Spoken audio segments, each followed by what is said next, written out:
Much like gender and social norms and socialization and so many aspects of our society, race is our understanding of race is constantly changing in our society. One example of that is census data. If census that's taken every 10 years, a whole data set about our population, over the various, I don't know if it's the plural of censuses. That does not sound right, but stick with me here. Over the years, racial categories have been different, whether it was 1920 or 1990. But if you think about it, human beings and the geography of our earth hasn't been that drastically different in those years. But when we make those categorizations of race, we start to see the social construction that we're defining. We're defining people. And I'm not quite sure how many of you have ever heard of Jane Elliott. Jane Elliott is she was an elementary school teacher who did what was called the blue-eyed, brown-eyed experiment. It's actually really cool. She's been, even though she is in her 80s now, and I would imagine probably not traveling much more, but Santiago Canyon College has brought Jane Elliott out to speak, I think more than once. I got to see her once, and it was remarkable. But a lot of times her videos become viral and things like that. Like Older looks at the talks that she gives because she does a really, really powerful job of critiquing the way that we approach race. When she did the blue eye and brown eye experiment, the idea was to show how arbitrary the construction of race is, and instead of skin color, she used eyes. So if you think about it, with race being socially constructed based upon tones of skin, we as a society could technically, race ends up being a problematic distinction that allows for a lot of mistreatment in our society a lot. But we could say, oh, now what's really, really important in the way that we kind of categorize people is like Jane Elliott just did in her experiment, the color of your eyes. It could be the number of freckles you have. It could be, earlobe shapes, like how some people have like the U-shaped earlobe versus the L. This is clearly not an anatomy class, but people have different shaped earlobes. That could be a defining feature of how we organize our society. Like when you step back and think about, well, we would never do that. That seems peculiar. Well, then step back and look at why have we done so much around skin color. So that kind of gives you perspective. One of the big aspects then of race is talking about the mistreatment of others. Jane Elliott, again, has done a great job of asking an audience specifically, and again, her talks are challenging, and she is a powerful speaker who really is not afraid to, like I said, challenge you. And so she has been known for saying, so everybody in my audience who is white, please, those of you, stand up, that you would be completely willing to take the way that our society, like you yourself, are willing to be subjected to the way that our society treats people who are Black or people of color. Stand up. Stand up if that sounds like a good idea, like that is something you would be fine with. And when she has had audiences where nobody stands up, she then points out, well, wait a second. Does that mean you understand that other people are being mistreated? And you wouldn't want to be treated that way? But you're okay with other people being treated that way? Like I said, she really gives you an opportunity to think about how many times those of us who might not have to worry about discrimination or prejudice don't necessarily worry about it when it's happening to others.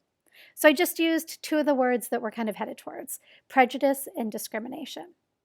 And so prejudice is when you don't know about somebody, you don't know them, you don't know their life, you don't know their aspects of them, but you're making assumptions, and those assumptions are not kind. So you're making negative judgments about people, as you can see in front of you. I would argue, whereas some people, thankfully, in our society are not highly discriminatory, and you can see when you're discriminatory, now you're acting out against people. I would say I hope that not a lot of people are discriminatory and acting out. But I would also argue that a fair amount of us, if not maybe all of us, and please know when I am talking about this topic, and quite honestly, every topic in this class, I am a human being who is fallible. I am a human being who is learning right along with you. I am a human being that has been so fortunate enough to find a topic like sociology that really makes you stop and think about the world around you, being reflective, right? Why do you think what you think? But I would say that, myself included, I know that I have struggled with prejudice, and I think most people have. That it takes a lot of dedication to stopping patterns and to thinking through our behaviors to stop things like prejudice.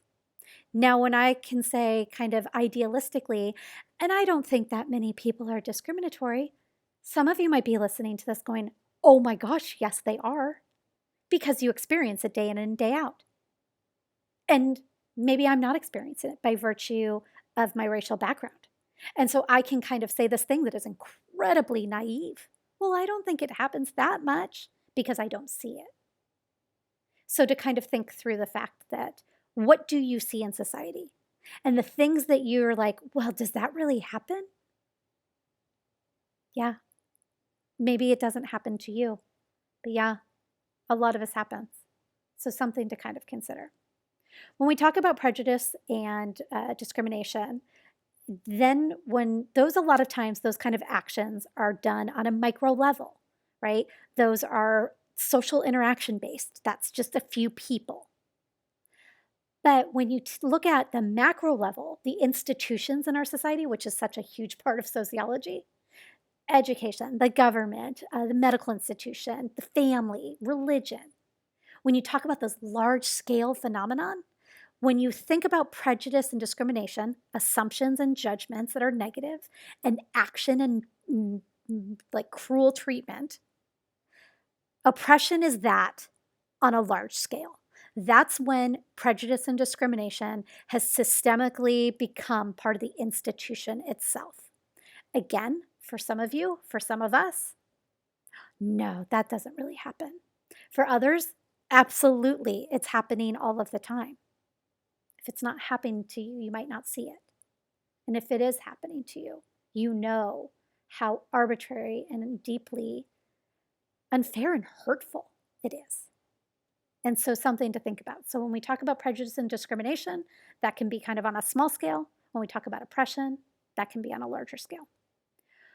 One of the other aspects of when you look specifically at race or possibly gender or even age and things like that, it doesn't happen in a singular way. It does not happen all by itself that you are just your race, right? You're also your gender identity. You're also your sexuality. You're also your socioeconomic status and things.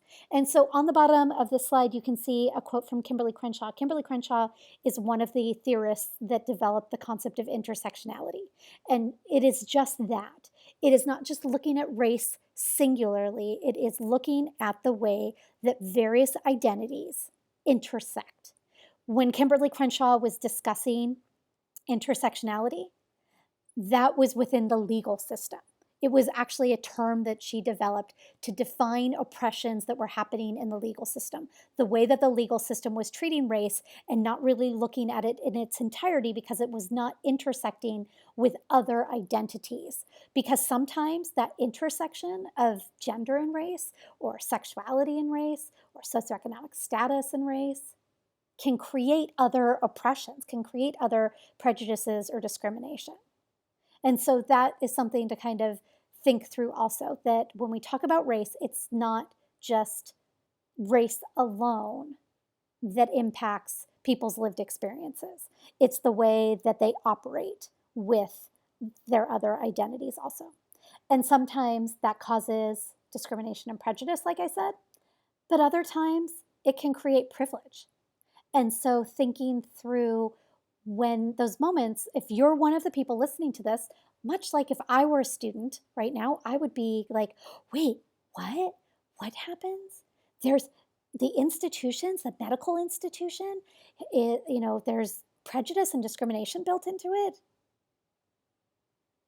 Yeah, I just have been a person that hasn't experienced as much of it because I have privilege. I have racial privilege. And so privilege, I think, is one of the important concepts in this class. We're going to cover it twice. We cover it right now talking about race, and then I bring it back again soon, depending on the speed of the class that you're taking. I don't want to necessarily say it's next month, it's next week, because that could vary. But I bring it back when we talk about socioeconomic status too, to kind of really continue to flesh out this idea. Privilege, I think, is one of the most valuable things you can learn about, because if something is not an issue for you, you don't see it being an issue for other people.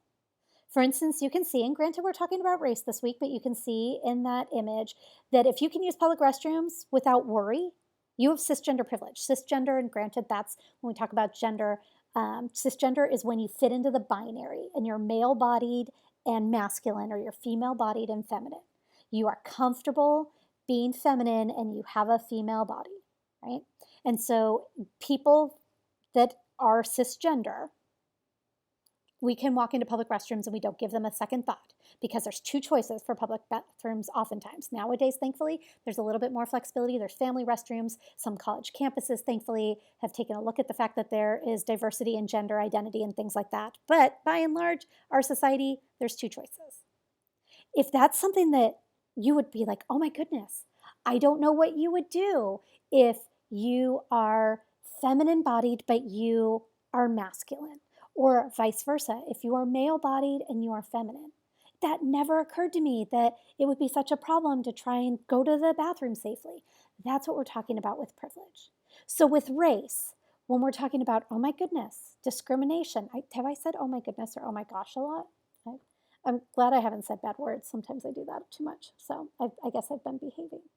But let's go back. Oh my goodness, I did not realize that this discriminatory practice happens or that discriminatory practice happens. Because you haven't seen it, because it hasn't happened to you. So those who have privilege don't realize what other people are going through. In addition to Jane Elliott, who I referred to before, one of the other people that has done some great work in this area of race, well, tons and tons of people have. But one person who really started to break down the minutia of daily life in a way that makes you kind of go, oh my goodness, you're right. There's a whole lot of racial privilege that happens. It's a theorist by the name of Peggy McIntosh, who wrote Unpacking the Invisible Knapsack of White Privilege. And Peggy McIntosh wrote a piece where I think she has a list of maybe 26 things that she realized it's 26 things she doesn't have to worry about because she is a woman who is white. And so she carries around what she called like a backpack of privilege. And it's all things that it didn't occur to her until she really started paying attention and trying to put together this list and writing this piece. And for a lot of individuals who read this, who also have racial privilege, it's a moment of reckoning where you go, oh my goodness, all of these different aspects. When you talk about representation with children's toys and children's books, when you talk about something, and maybe you've heard this example before, as simple as a Band-Aid. And what is the flesh-colored tone of Band-Aids? Nowadays, thankfully, some smaller companies have created flesh tone Band-Aids that are in different skin tones. But historically, there was one choice. And in the past, when we've had in-person classes, and granted you're taking an online class right now, I have this big old Band-Aid. Like it's a big square. Like, oh my goodness, if you have to stick this over an injury, you've really cut something. Like good luck. But I have this big Band-Aid. And so I bring it into class to show. And I happen to be a person who is white, but I also happen to be a person who is very, very, very, very pale. Like I joke that I'm like see-through or like glow in the dark. I am very pale. And you look at this Band-Aid, and this is just one of the regular Band-Aids that's the same skin tone as the others, and it matches my skin tone fairly significantly. And I'm pasty. Like I'm very pale. And so to think about that, I could have slapped on Band-Aids for the rest of my life and never even given it a second thought. And then read Peggy McIntosh's piece. It was actually one of the very first things I got to read in my very first sociology class about race, class, and gender. So, this is what sociology does. It gives us an opportunity to think through the world around us that we might not have been paying attention to. And then we have this amazing opportunity, possibly even a responsibility, to be a voracious learner, to look at both sides, to look at all sides, to constantly question ourselves, to be reflective and think about why we think what we think, to try to find more resources and want to learn more.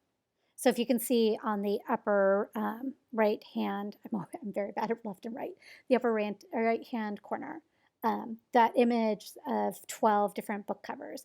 Those are some books that, because I love reading, I kind of had missed it after grad school. Grad school kind of got me not reading as much when I was done because I was so tired of reading lots of big, thick things in grad school. But I've been able to get back to it for about 2, 3 years now. And this idea of getting to read both nonfiction and fiction from various identities and things, lived experience of others, is some of the most meaningful learning that I get to do. And I will say this, the more and more and more that I try to learn about racial identity and how race works and how discrimination and prejudice and oppression and intersectionality works, the more I learn that I need to learn so much more. Like, that's kind of the carrying thought that constantly, as I learn new perspectives, as I respect and care more and more about the way the world works for everyone, whether I see it in front of me immediately or not, I realize that the work is just beginning. And it's something that I, as a person, want to be dedicated to for the rest of my life. And so I hope that by virtue of talking and thinking about how race operates in the world around you and what you see or don't see, that you will think through what that means for you as far as how you want to think through and contribute to the world around you.